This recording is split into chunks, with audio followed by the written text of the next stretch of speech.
दोस्तों, जय भीम, जय भारत, नमो बुद्धाय। भाइयों बहनों, आप सभी का हमारे YouTube चैनल अम्बेडकरवादी एवं प्रकृति प्रेमी ऑफिशियल चैनल में हार्दिक स्वागत एवं अभिनंदन है। मैं हूं पंकज अम्बेडकर।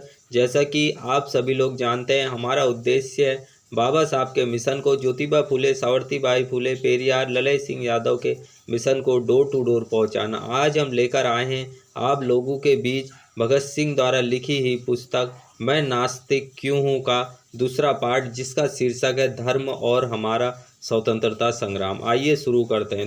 मई 1928 के कीर्ति में यह लेख छपा। अमृतसर में अप्रैल में राजनीतिक कांग्रेस और नौजवान सभा की कांग्रेस कॉन्फ्रेंस हुई थी, जिसमें धर्म की समस्या पर शहीद भगत सिंह और उनके साथियों में जमकर विचार विमर्श हुआ। यह लेख उसी मामले पर प्रकाश डालता है। स्वतंत्र भारत के संकल्प की रूपरेखा तब कुछ निखरती शुरू हो गई थी। इस लेख में जन एकता स्थापित करने संबंधी कुछ ठोस सुझाव दिए गए हैं। अमृतसर में 11, 12, 13 अप्रैल को राजनीतिक कांग्रेस कॉन्फ्रेंस हुई और साथ ही युवकों की भी कॉन्फ्रेंस हुई। 2-3 सवालों पर इसमें बड़ा झगड़ा और बहस हुई। उनमें से एक सवाल धर्म का भी था। वैसे तो धर्म का प्रश्न कोई ना उठाता, किंतु सांप्रदायिक संगठनों के विरुद्ध प्रस्ताव पेश हुआ और धर्म की आड़ लेकर उन संगठनों का पक्ष लेने वालों ने स्वयं को बचाना चाहा। वैसे तो यह प्रश्न और कुछ देर दबा रहता, लेकिन इस तरह सामने आ जाने से स्पष्ट बातचीत हो गई और धर्म की समस्या को हल करने का प्रश्न भी उठा। प्रांतीय कांग्रेस की विषय समिति में भी मौलाना जफर अली साहब के 5-7 बार खुदा खुदा करने पर अध्यक्ष पंडित जवाहरलाल नेहरू ने कहा कि इस मंच पर आकर खुदा खुदा ना कहें, आप धर्म के मिशनरी हैं तो मैं धर्महीनता का प्रचारक हूँ। बाद में लाहौर में भी इस विषय पर नौजवान सभा ने एक मीटिंग की, कई भाषण हुए और धर्म के नाम का लाभ उठाने वाले और यह सवाल उठ जाने व झगड़ा हो जाने से डर जाने वाले कई सज्जनों ने कई तरह की नेक सलाहें दी। सबसे ज़रूरी बात जो बार बार कही गई, जिस पर माननीय भाई अमर सिंह जी इस जबाल में विशेष जोर दिया, यह थी कि धर्म के सवालों को छेड़ा ही ना जाए। बड़ी नेक सलाह है। यदि किसी का धर्म बाहर लोगों की सुख शांति में बाधा ना डालता हो तो किसी को भी उसके विरुद्ध आवाज़ उठाने की क्या ज़रूरत हो सकती है। लेकिन सवाल तो यह है कि अब तक का अनुभव क्या बताता है। पिछले आंदोलनों में धर्म का यही सवाल उठा और सभी को पूरी आज़ादी दे दी गई। यहाँ तक कि कांग्रेस के मंच से भी आयतें और मंत्र पढ़े जाने लगे। उन दिनों धर्म में पीछे रहने वाला कोई भी आदमी अच्छा नहीं समझा जाता था। फलस्वरूप संकीर्णता बढ़ने लगी। जो दुष्परिणाम हुआ वह किससे छिपा है। अब राष्ट्रवादी या स्वतंत्र प्रेमी लोग धर्म की असलियत समझ गए और वही उसे अपने रास्ते का रोड़ा समझते हैं। बात यह है कि क्या धर्म घर में रखते हुए भी लोगों के दिलों में भेदभाव नहीं बढ़ता? क्या देश के पूर्ण स्वतंत्रता हासिल करने तक पहुंचने में उसका कोई असर नहीं पड़ता? इस समय पूर्ण स्वतंत्रता के उपासक सज्जन धर्म को दिमागी गुलामी का नाम देते हैं। वे यह भी कहते हैं कि बच्चे से यह कहना कि ईश्वर ही सर्वशक्तिमान है, मनुष्य कुछ भी नहीं, मिट्टी का पुतला है, बच्चे को हमेशा के लिए कमज़ोर बनाता है। उसके दिल की ताकत और उसके स्विश्वास की भावना को ही नष्ट कर देना है। लेकिन इस बात पर बहस भी ना करें, सीधे अपने सामने रखे दो प्रश्न पर ही विचार करें तो भी हमें नज़र आता है कि धर्म हमारे रास्ते में एक रोड़ा है। मसलन हम चाहते हैं सभी लोग एक से हो, उनमें पूंजीपतियों के ऊंच नीच की छूत अछूत का कोई विभाजन ना रहे। लेकिन सनातन धर्म इस भेदभाव के पक्ष में है। 20वीं सदी में भी पंडित मौलवी जी जैसे लोग भंगी के लड़के के हार पहनाने पर कपड़ों सहित स्नान करते हैं और अछूत को जनेऊ तक देने की मनाही है। यदि इस धर्म के विरुद्ध कुछ न कहने की कसम ले लें तो चुप कर घर बैठ जाना चाहिए, नहीं तो धर्म का विरोध करना होगा। लोग यह भी कहते हैं कि इन बुराइयों का सुधार किया जाए। बहुत खूब, छुआछूत को स्वामी दयानंद ने जो मिटाया तो वह भी 4 वर्णों से आगे नहीं जा पाए। भेदभाव तो फिर भी रहा, गुरुद्वारे जाकर तो सिख राज करेगा, खालसा गाय और बाहर आकर पंचायती राज की बात करे तो इसका मतलब क्या है? धर्म तो यह कहता है कि इस्लाम पर विश्वास न करने वाले काफिर को तलवार से मौत के घाट उतार देना चाहिए। और यदि इधर एकता की दुहाई दी जाए तो परिणाम क्या होगा। हम जानते हैं अभी कई और बड़े ऊंचे भाव की आयतें और मंत्र पढ़कर खींचतान करने की कोशिशें की जा सकती है, लेकिन सवाल यह है कि इस सारे झगड़े से छुटकारा ही क्यों ना पाया जाए। धर्म का पहाड़ तो हमें हमारे सामने खड़ा नजर आता है। मान ले कि भारत में स्वतंत्रता संग्राम छिड़ जाए, सेनाएं आमने सामने बंदूक ताने खड़ी हो, गोली चलने वाली हो।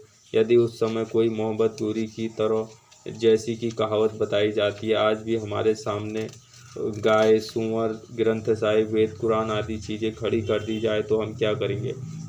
यदि पक्के धार्मिक होंगे तो अपना बोरिया बिस्तर लपेटकर घर बैठ जाएंगे। धर्म के होते हुए हिंदू, सिख गाय पर और मुसलमान सूअर पर गोली नहीं चला सकते। धर्म के बड़े पक्के इंसान तो उस समय सोमनाथ के कई हजार पंडों की तरह ठाकुरों के आगे लौटते रहेंगे और दूसरे लोग धर्महीन या अधर्मी काम कर जाएंगे। तो हम किस निष्कर्ष पर पहुँचे। धर्म के विरुद्ध सोचना ही पड़ता है, लेकिन यदि धर्म के पक्ष वालों के तर्क भी सोचे जाएं तो वे यह कहते हैं कि दुनिया में अंधेरा हो जाएगा, पाप बढ़ जाएगा। बहुत अच्छा, इस बात को ले लें। रूसी विद्वान टॉलस्टॉय ने अपनी पुस्तक ऐसे एंड लेटर्स में धर्म पर बहस करते हुए 3 हिस्से किए हैं। एसेंशियल ऑफ रिलीजन यानी धर्म की जरूरी बातें अर्थात सच बोलना, चोरी ना करना, गरीबों की सहायता करना, प्यार से रहना वगैरह। फिलॉसफी ऑफ रिलीजन यानी जन्म, मृत्यु, पुनर्जन्म, संसार रचना आदि का दर्शन।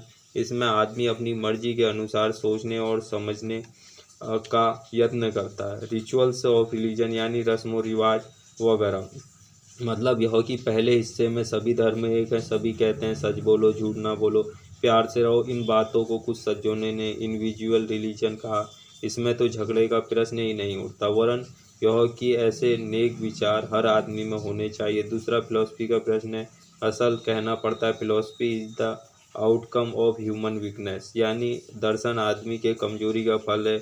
जहाँ भी आदमी देख सकते हैं वहाँ कोई झगड़ा नहीं, जहाँ कुछ नज़र न आया वहीं दिमाग लड़ाना शुरू कर दिया और ख़ास खास निष्कर्ष निकाल दिए। वैसे तो फिलॉसफी बड़ी ज़रूरी चीज़ है, क्योंकि इसके बगैर उन्नति नहीं हो सकती, लेकिन इसके साथ साथ शांति होनी भी बड़ी ज़रूरी है। हमारे बुजुर्ग कह गए हैं कि मरने के बाद पुनर्जन्म भी होता है। ईसाई और मुसलमान इस बात को नहीं मानते। बहुत अच्छा, अपने अपने विचार हैं। आइए प्यार के साथ बैठकर बहस करें, एक दूसरे से विचार करें। लेकिन जब मसला एक तनासुक पर बहस होती है तो आर्य समाजियों और मुसलमानों में लाठियां चल जाती है। बात यह है कि दोनों पक्ष दिमाग को, बुद्धि को, सोचने समझने की शक्ति को ताला लगाकर घर रखाते हैं। वे समझते हैं कि वेद में ईश्वर ने इसी तरह लिखा है और वही सच्चा है। वे कहते हैं कि कुरान शरीफ में खुदा ने ऐसा लिखा है और यही सच है। अपने सोचने की शक्ति को छुट्टी दी हुई है। सो जो फिलॉसफी हर व्यक्ति की निजी राय से अधिक महत्व ना रखती हो तो एक खास फिलॉसफी मानने का भिन्न गुट ना बने, तो इसमें क्या शिकायत हो सकती है। अब आती है तीसरी बात, रस्म और रिवाज। सरस्वती पूजा वाले दिन सरस्वती की मूर्ति का जुलूस निकालना जरूरी है। उसमें आगे आगे बैंड बाजा बजाना भी जरूरी है, लेकिन हैरीमैन रोड के रास्ते में एक मस्जिद भी आती है। इस्लाम धर्म कहता है कि मस्जिद के आगे बाजा ना बजे।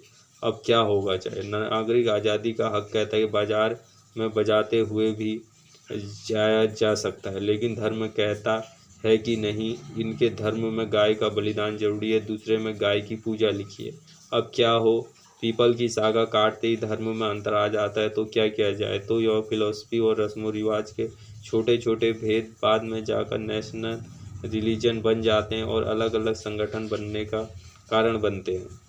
सो यदि धर्म पीछे लिखी तीसरी और दूसरी बात के साथ अंधविश्वास को मिलाने का नाम है तो धर्म की कोई ज़रूरत नहीं, इसे आज ही उड़ा देना चाहिए। यदि पहली और दूसरी बात में स्वतंत्र विचार मिलाकर धर्म बनता है तो धर्म मुबारक, लेकिन अलग अलग संगठन और खाने पीने का भेदभाव मिटाना जरूरी है। छूत अछूत शब्दों को जड़ से निकालना होगा। जब तक हम अपनी तंगदिली छोड़कर एक नए होंगे तब तक हमने वास्तविक एकता नहीं हो सकती। इसलिए ऊपर लिखी बातों के अनुसार चलकर ही हम आज़ादी की ओर बढ़ सकते हैं। हमारी आज़ादी का अर्थ केवल अंग्रेजी चंगुल से छुटकारा पाने का नाम नहीं, वह पूर्ण स्वतंत्रता का नाम है। जब लोग परमेश्वर घुल मिल कर रहेंगे और दिमागी गुलामी से भी आज़ाद होंगे। दोस्तों, भगत सिंह जी धर्म को रोड़ा मानते थे।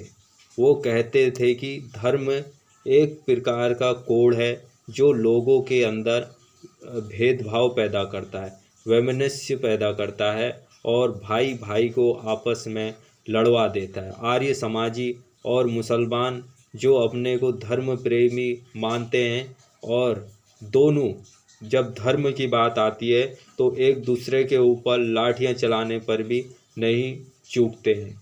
और धर्म में शूद्र वर्णों का शोषण होता है, एक दूसरे के साथ खाना पीना नहीं होता है। ये आज़ादी झूठी है।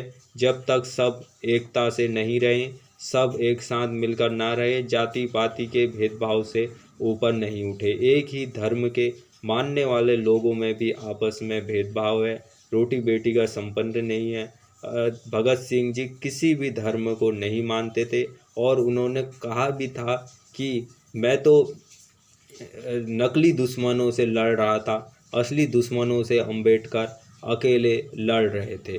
वीडियो को ज़्यादा से ज़्यादा शेयर कर दें। जय भीम, जय भारत, नमो बुद्धाय।